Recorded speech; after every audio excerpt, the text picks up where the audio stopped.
Assalamualaikum warahmatullahi wabarakatuh. Saya Eleonora Adeo Victoria dengan NIM 2311538 dari kelas 23 IF1.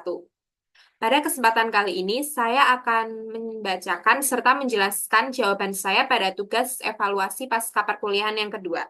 Kita langsung saja ke soal yang pertama, yaitu apa fungsi utama dari CPU dalam sistem komputer?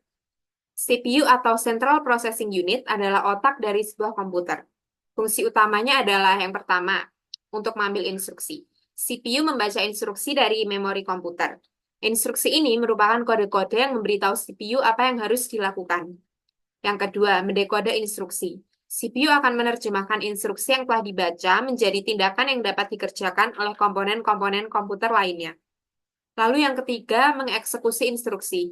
CPU menjalankan instruksi yang telah diterjemahkan. Ini bisa berupa perhitungan matematika, perbandingan data, atau mengontrol perangkat keras lainnya. Nah, lalu fungsi yang keempat adalah mengontrol aliran data. CPU akan mengatur lalu lintas data antara komponen-komponen komputer seperti memori, hard disk, dan perangkat input ataupun output.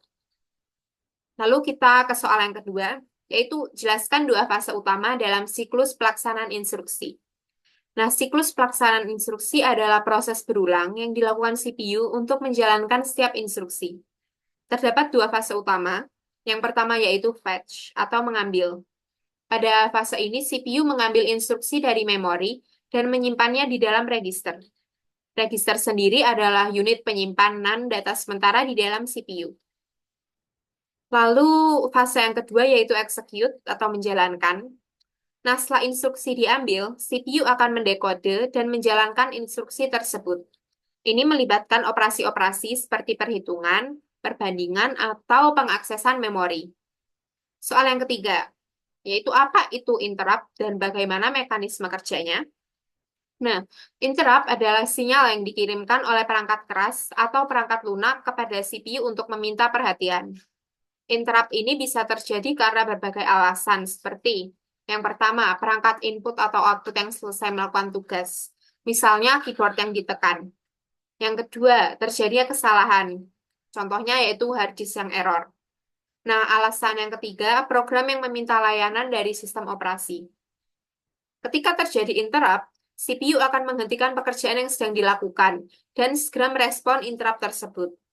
Mekanisme kerja interrupt secara umum adalah, yaitu yang pertama, perangkat yang menghasilkan interrupt akan mengirimkan sinyal ke CPU.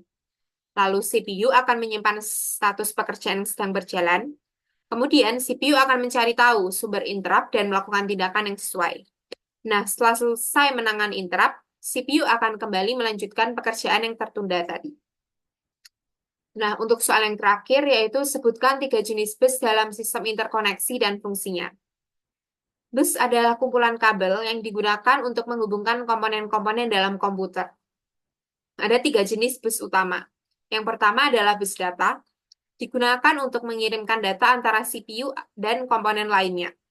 Data yang dikirimkan bisa berupa instruksi, data yang akan diolah, atau hasil dari pemrosesan. Yang kedua ada bus alamat, digunakan untuk menentukan alamat memori yang akan diakses oleh CPU. Setiap lokasi memori memiliki alamat unik yang digunakan untuk mengidentifikasi data yang tersimpan di dalamnya. Yang ketiga ada bus kontrol, digunakan untuk mengirimkan sinyal kontrol antara CPU dan komponen lainnya.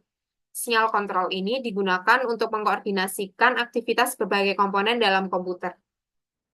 Demikian apa yang dapat saya sampaikan pada kesempatan kali ini.